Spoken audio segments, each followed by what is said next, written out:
Welcome to online study classes. इस lecture में हम आपके साथ बौद्ध धर्म का पार्ट 3 डिस्कस करने जा रहे हैं। हमने चैनल्स पर बौद्ध धर्म का पार्ट 1 और पार्ट 2 ऑलरेडी डिस्कस किया हुआ है। उसका वीडियो जो है चैनल्स पर अवेलेबल है, आप उस वीडियो को देख सकते हैं। अगर आप क्रम से बौद्ध धर्म का अगर तीनों वीडियो को देखते हैं, पार्ट 1 पहले देखिए, पार्ट 2 उसके बाद देखिए, उसके बाद पार्ट 3 देखिए, अगर तीनों वीडियो को आप लोग देख लेते हैं तो आपको किसी भी कंपटीशन में अगर बैठते हैं जहाँ पर कि बौद्ध धर्म से रिलेटेड अगर आपका सिलेबस में है तो आपको कोई भी तरह का प्रॉब्लम नहीं होगा। बौद्ध धर्म का क्वेश्चन जो आप लोग आसानी से कर लेंगे, क्योंकि इन तीनों लेक्चर्स में मैंने लगभग जितने भी तरह के क्वेश्चन बन सकते हैं बौद्ध धर्म से रिलेटेड उन सारे तरह के क्वेश्चन को डिस्कस किया है, उनका थ्योरी अच्छे से डिस्कस किया है। और इस लेक्चर के लास्ट में आपको हम कुछ ऑरली क्वेश्चन अराइज करेंगे और उसका आपको आंसर भी हम देंगे, ताकि आपको जो है एक आइडिया लगे कि किस तरह का क्वेश्चन आपके एग्जामिनेशन में पूछा जाता है।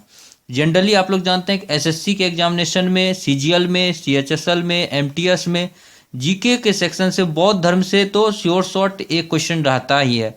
इसलिए आपको जो है इसको अच्छे से तैयार करना है।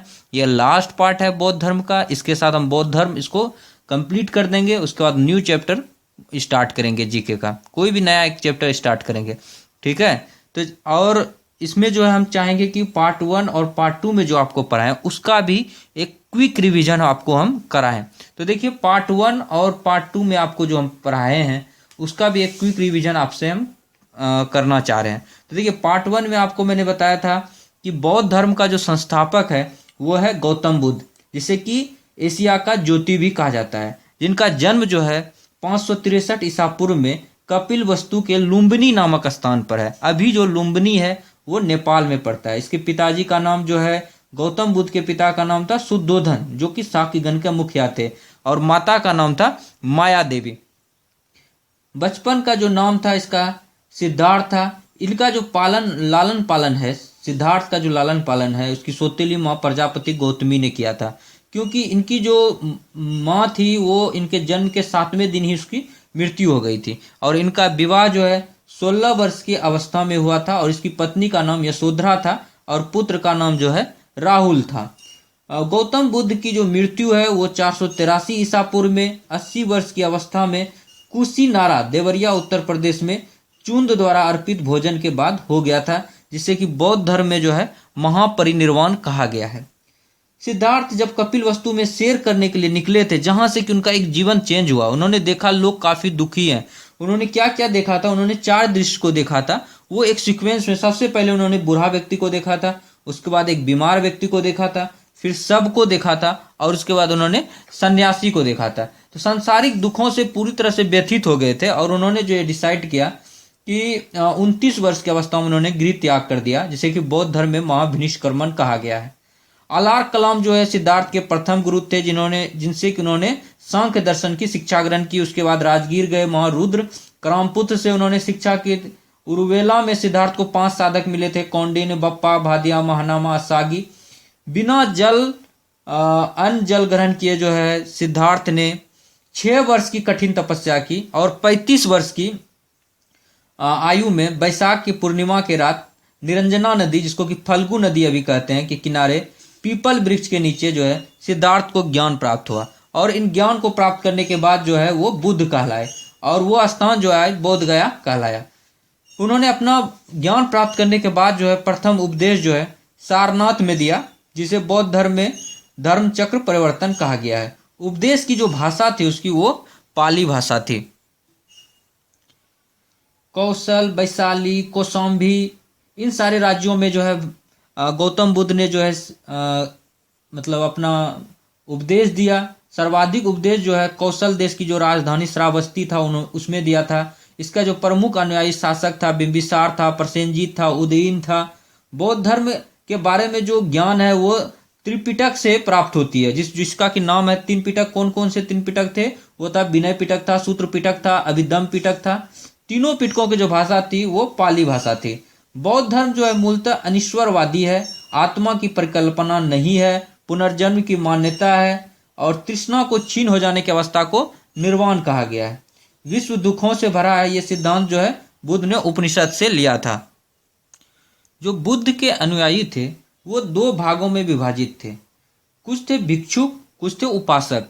भिक्षुक वो थे जिन्होंने कि बौद्ध धर्म के प्रचार करने के लिए संन्यास ग्रहण किया था, और उपासक वो थे जो गृहस्थ जीवन व्यतीत करते हुए बौद्ध धर्म को अपनाए हुए थे। बौद्ध संघ में सम्मिलित होने के लिए जो न्यूनतम आयु रखी गई थी वो 15 वर्ष की थी, और बौद्ध संघ में प्रविष्ट होने को उपसंपदा कहा जाता था। बौद्ध धर्म के त्रिरत्न थे बुद्ध, धम्म और संघ।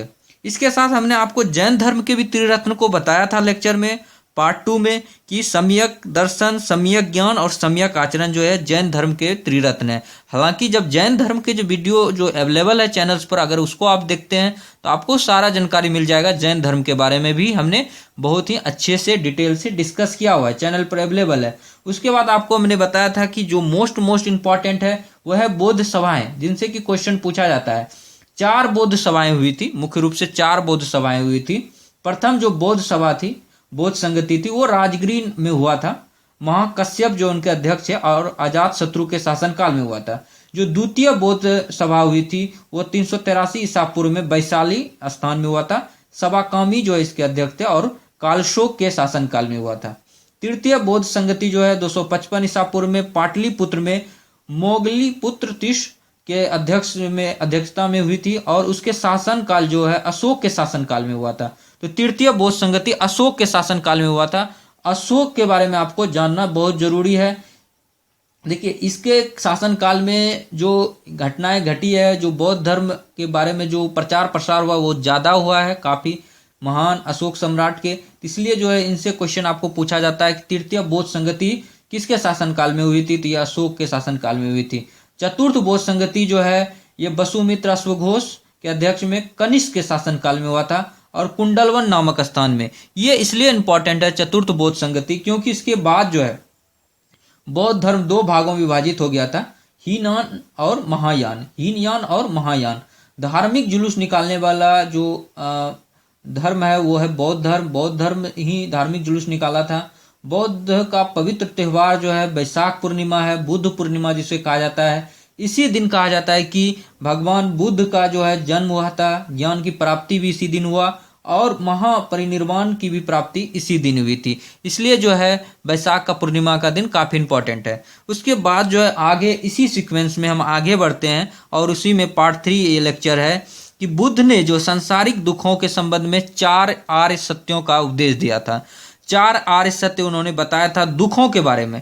जो दुनिया में जो दुख है, सांसारिक दुख है, वो क्या क्या है। एक दुख है, दूसरा दुख समुदाय है, और दुख निरोध है, और दुख निरोधगामिनी प्रतिपदा है। तो ये 4 आर्य सत्यों के बारे में बुद्ध ने बताया था। दुख, दुख समुदाय, दुख निरोधगामिनी प्रतिपदा।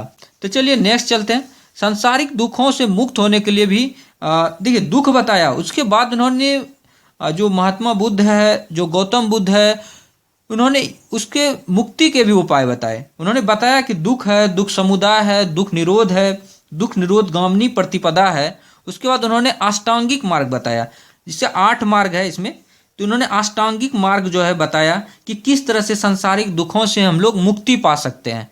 तो ये जो अष्टांगिक मार्ग है उसके बारे में भी आपसे क्वेश्चन पूछा जाता है।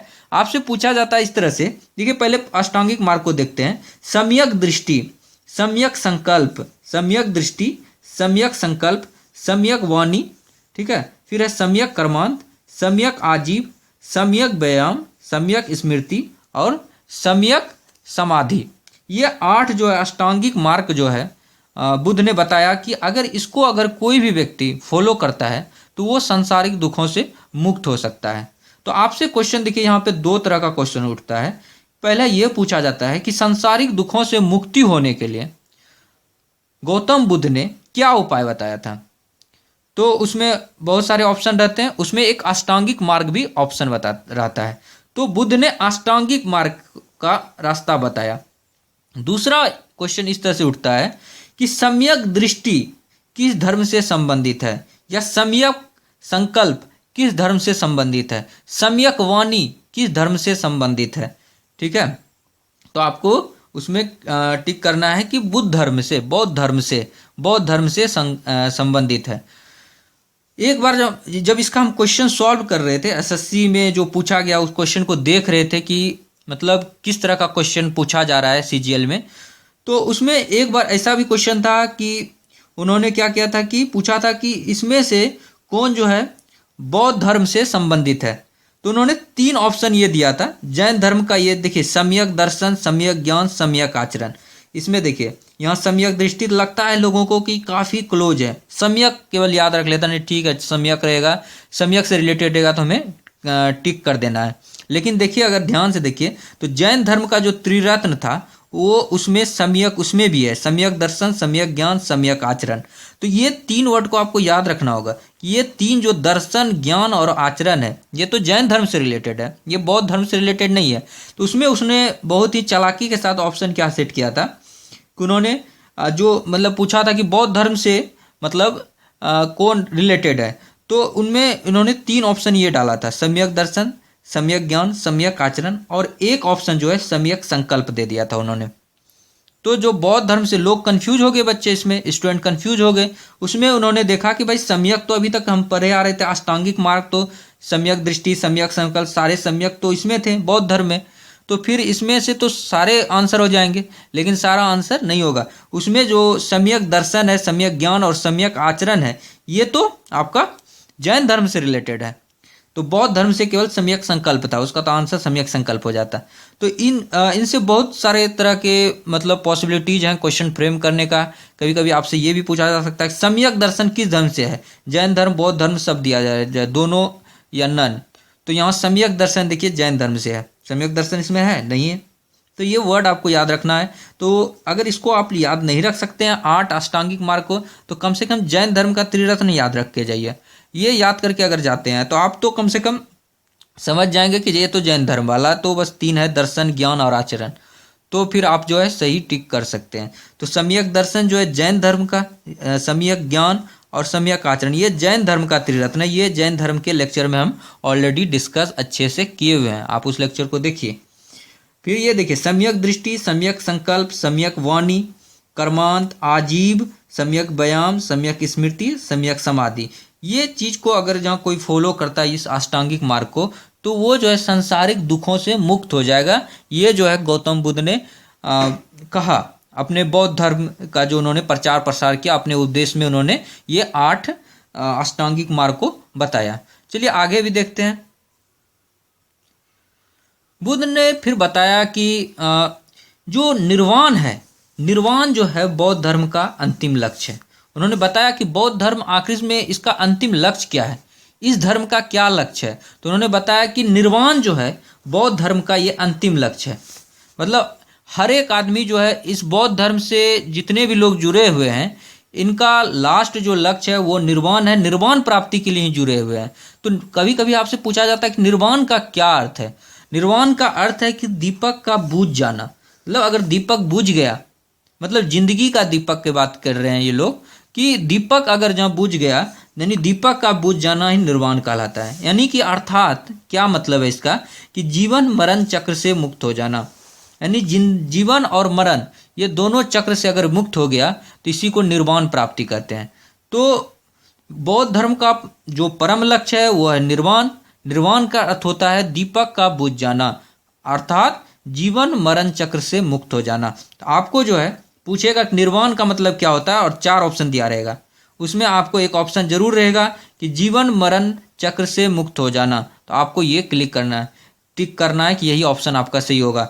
दीपक का बुझ जाना ये भी हो सकता है कि आपके ऑप्शन में रहे, तो आपको जो है कोई एक देगा, ये दीपक का बुझ जाना या जीवन मरण चक्र से मुक्त हो जाना, इन दोनों में से कोई एक देगा। तो आपको इसमें से सही क्लिक करना है। बुद्ध ने निर्वाण प्राप्ति के सरल बनाने के 10 सीलों पर भी बल दिया। उन्होंने कहा कि अगर आपको निर्वाण प्राप्त करना है, अगर आपको जीवन मरण चक्र से मुक्त होना है, तो आपको जो है 10 सील पे को फॉलो करना पड़ेगा। आप जो आसानी से निर्वाण प्राप्त कर सकते हैं, जीवन मरण चक्र से मुक्त हो सकते हैं अगर आप इन 10 चीज को फॉलो करेंगे। तो आपसे क्या क्वेश्चन पूछा जाएगा, आपसे पूछा जाएगा कि बुद्ध ने निर्वाण प्राप्ति को सरल बनाने के लिए कितने सीलों पर बल दिया, 8, 9, 10, 11।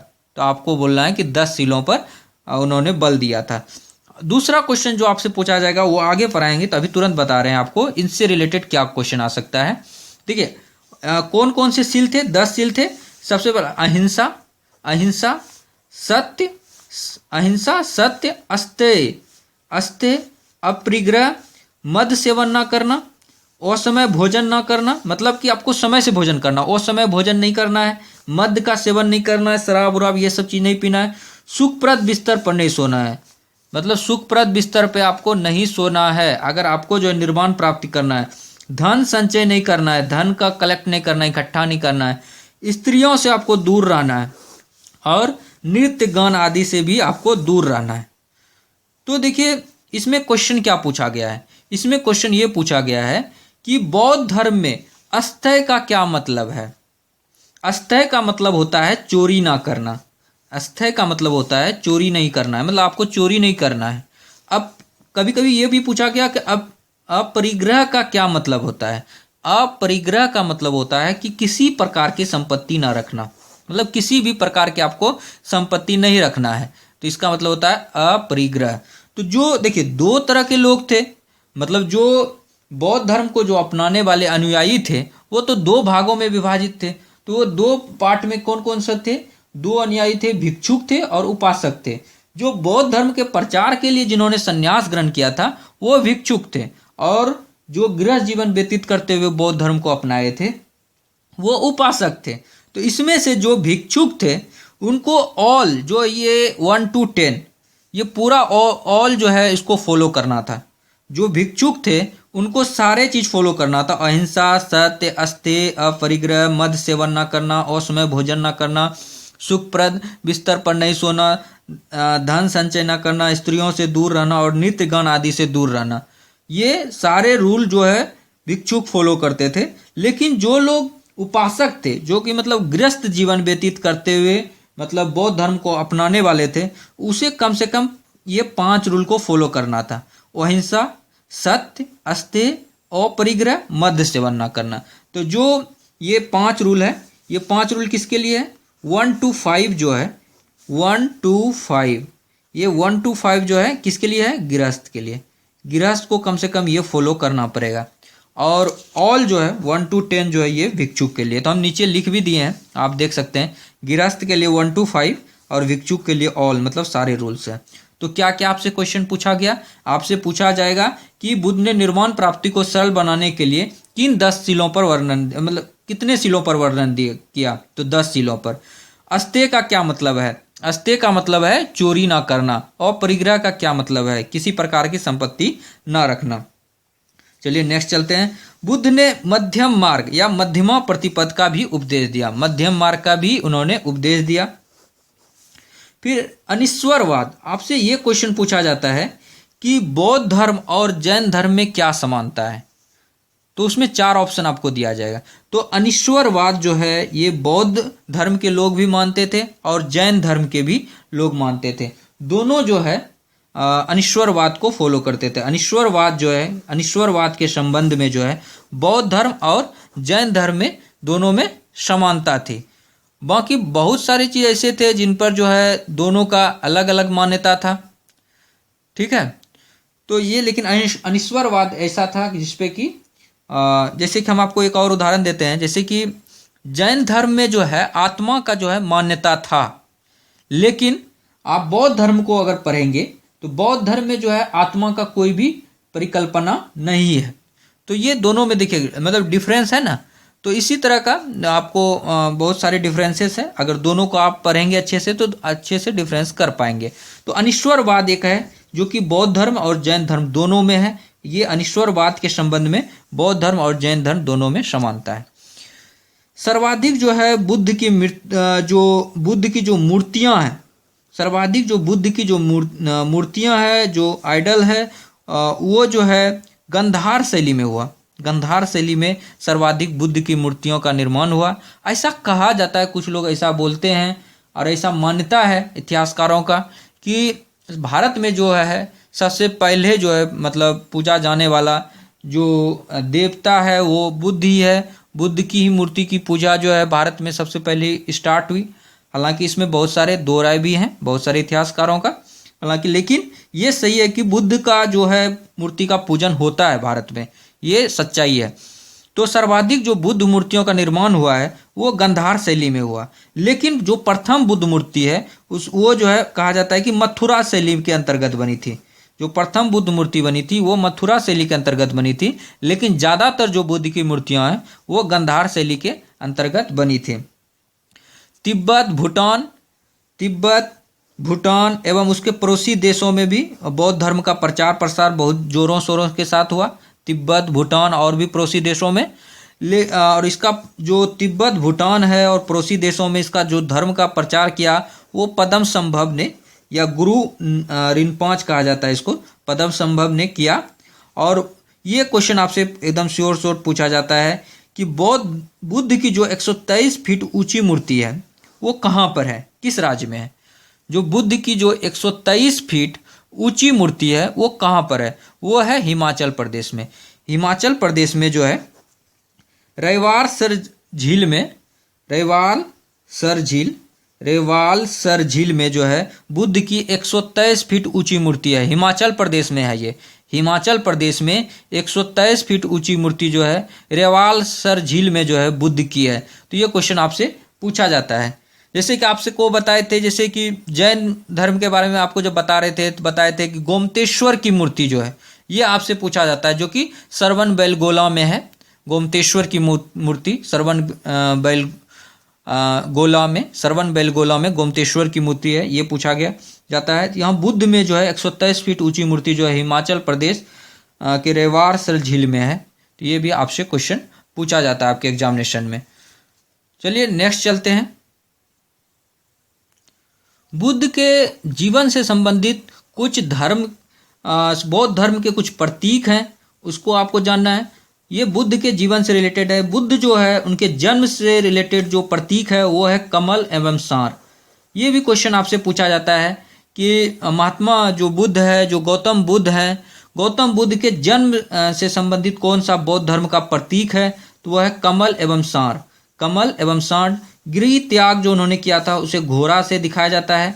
ज्ञान को जो है पीपल, जैसे कि बोधि वृक्ष कहा जाता है। बोधि वृक्ष का अगर पूछा जाता है आपसे कभी कभी कि बोधि वृक्ष कौन सा है, तो उसमें ये पीपल के वृक्ष को बोधि वृक्ष कहा जाता है, क्योंकि इसी के नीचे जो है भगवान बुद्ध जो है 6 साल तक बिना जल ग्रहण किए, अन्न ग्रहण किए जो है उन्होंने कठिन तपस्या की थी और उसे ज्ञान की प्राप्ति हुई थी। तो ज्ञान जो है पीपल वृक्ष के नीचे, पीपल से दिखाया जाता है, पीपल वृक्ष से। निर्वाण जो है ये पद चिन्ह से दिखाया जाता है, और मृत्यु जो है स्तूप से दिखाया जाता है। तो कहा ऐसा एक अनुश्रुति है, कुछ लोग मानते हैं कि जब भगवान बुद्ध को महापरिनिर्वाण की प्राप्ति 483 ईसा पूर्व में देवरिया उत्तर प्रदेश कुशीनारा में अगर हो गया था, तो उसके बाद जो है 8 भागों में उसके शरीर के अवशेषों को बांटकर जो 8 स्तूप का निर्माण किया गया था। तो स्तूप, मृत्यु को जो है स्तूप के द्वारा दिखाया जाता है, इस चीज़ को और बुद्ध का जो जन्म और मृत्यु का जो तिथि है ये कैंटोन अभिलेख के आधार पर निश्चित किया गया है। चीनी परंपरा में कैंटोन अभिलेख है, उसके आधार पर किया गया है।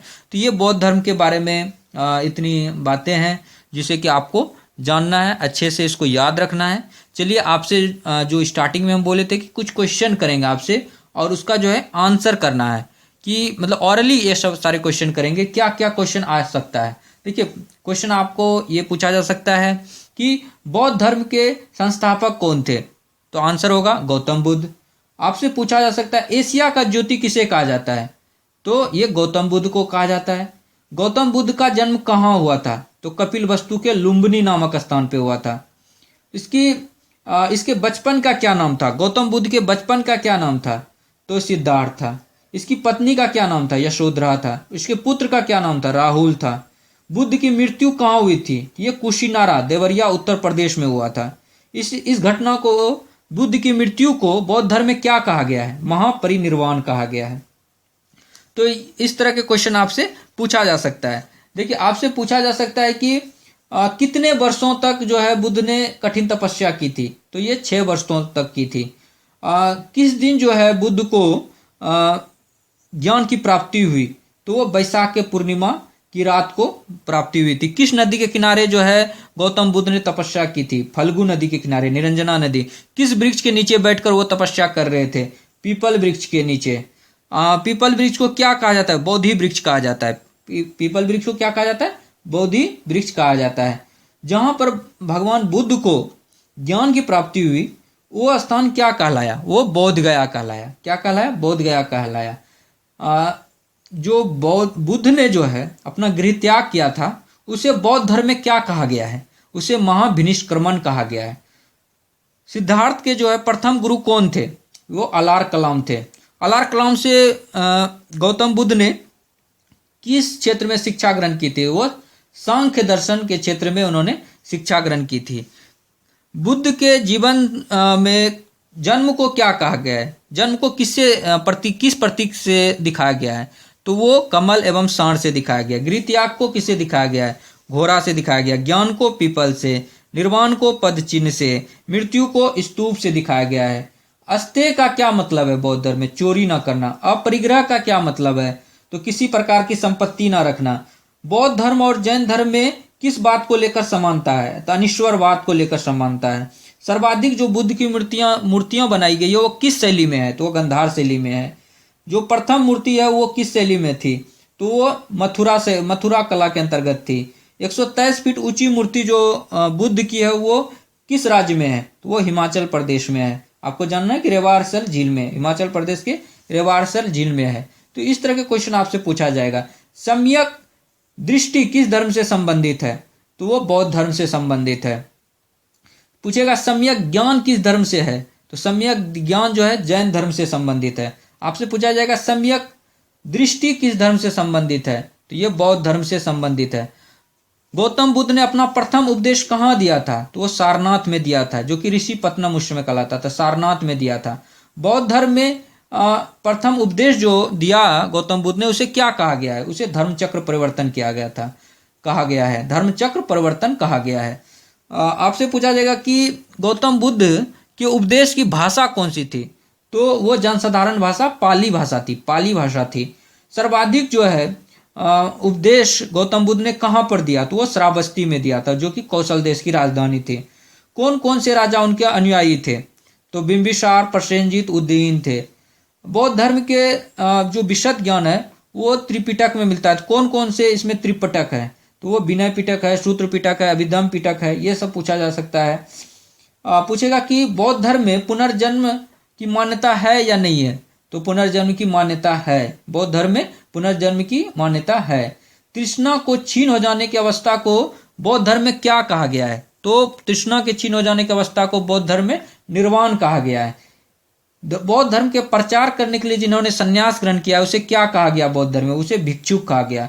गृहस्थ जीवन व्यतीत करते हुए जिन्होंने बौद्ध धर्म को अपनाया है उसे क्या कहा गया है? तो उसे उपासक कहा गया है। ठीक है, इस तरह का क्वेश्चन आपसे पूछा जाएगा एग्जाम में। आपसे पूछा जाएगा कि बौद्ध धर्म में, बौद्ध संघ में सम्मिलित होने की न्यूनतम आयु कितनी थी? तो 15 वर्ष थी। आपसे पूछा जाएगा कि प्रथम बौद्ध संगति कहाँ हुआ था, किस स्थान पर हुआ था? तो राजगृह में हुआ था। चतुर्थ बौद्ध संगति किस स्थान पर हुआ था? कुंडल वन में हुआ था। तृतीय बौद्ध संगति किसके शासनकाल में हुई थी? तो वो अशोक के शासनकाल में हुई थी। द्वितीय बौद्ध संगति किसके शासनकाल में हुई थी? कालशोक के शासनकाल में हुई थी। बौद्ध धर्म के दो भाग क्या क्या हैं? तो वो है हीनयान और महायान। बौद्ध का जो पवित्र त्यौहार है वो कौन सा है? तो वो है बैसाखी पूर्णिमा। तो इस तरह से अगर देखा जाए तो बहुत सारे क्वेश्चन उठ सकते हैं। ये सारे ऑरली क्वेश्चन मैंने किए आपसे और उसका आंसर भी आपको दिया। इस तरह से आपको बहुत सारे क्वेश्चन, आप लोग अगर थ्योरी को अच्छे से जानते हैं तो कोई भी क्वेश्चन करें आप उसका जवाब देंगे। मुझे पूरा विश्वास है अगर आप जो है पार्ट 1, पार्ट 2, पार्ट 3 अगर इन तीनों लेक्चर को आप क्रम से देखते हैं तो आप ये रखिए, मानकर चलिए कि 99.99% चांसेस है कि एसएससी सीजीएल में, रेलवे में, एमटीएस में, सीएचएसएल में, स्टेट पीसीएस में जितने भी कंपटीशन होते हैं जहाँ पर कि बौद्ध धर्म से रिलेटेड आपका सिलेबस में है तो आप जरूर जो है उन क्वेश्चन को आसानी से सॉल्व कर पाएंगे। जैन धर्म का भी हमने इसी तरह से आपको अच्छे से उसमें डिस्कस किया है। हालांकि उसमें एक ही लेक्चर बनाया है, आधे घंटे का वो लेक्चर, आप उसको देख लीजिए। आपको जो है जैन धर्म और बौद्ध धर्म पे पूरी तरह से अच्छे से कमांड हो जाएगा। जिसको जिसको ये वीडियो अच्छा लगा, जिन लोगों को अच्छा लगा वो लोग इस वीडियो को लाइक कर सकते हैं, हमारे चैनल ऑनलाइन स्टडी को सब्सक्राइब कर सकते हैं, इस वीडियो को शेयर कर सकते हैं और सब्सक्राइब जरूर कीजिए क्योंकि आपको इससे जो है रेगुलर अपडेट मिलेगा। और दूसरा क्या इसमें इम्पॉर्टेंट बात है कि अगर आप लोग सब्सक्राइब करते हैं, ये सब्सक्रिप्शन पूरी तरह से फ्री है, इसमें कोई भी पैसा नहीं लग रहा आपको, फ्री सब्सक्रिप्शन है। हालांकि पेड सब्सक्रिप्शन भी होते हैं, तो हमने आपको फ्री सब्सक्रिप्शन रखा है, इसलिए आप लोग इसको सब्सक्राइब कीजिए और ताकि आपको रेगुलर अपडेट मिलते रहे। आपको जो तैयारी करना, अगर आपको कोई दिक्कत भी होती है तो आप लोग कमेंट कीजिए। उन कमेंट का हालांकि अभी कुछ दिनों से रिप्लाई नहीं कर पा रहे हैं हालांकि, लेकिन पढ़ते हैं, उस कमेंट को जरूर पढ़ते हैं, उसके अनुसार से अपने आप को समझते हैं कि बच्चों को किस चीज़ों की डिमांड होती है। अगर आप कुछ भी नहीं लिखेंगे, कमेंट भी नहीं करेंगे तो मुझे पता नहीं चलेगा, क्योंकि ये देखिए वन वे हो जाएगा। हम चाहते हैं कि हम जब बताते हैं आपको तो उधर से आपका भी रिस्पॉन्स आए, ताकि मुझे समझ में आए कि आप कितना समझ रहे हैं, नहीं समझ रहे हैं, आपको किस चीज़ में प्रॉब्लम आ रही है और क्या इम्प्रूवमेंट हो सकती है चैनल्स पर। क्योंकि देखिए दिन ब दिन इम्प्रूवमेंट मुझे करना है इसमें, इसलिए आपसे जो है फीडबैक लेते रहना मेरा ये भी एक प्रकार से एक ड्यूटी है। इसलिए हम चाहते हैं कि आपसे फीडबैक आते रहे, हम उसमें सुधार करते रहें। Thank you so much friend for watching this video. Thank you so much.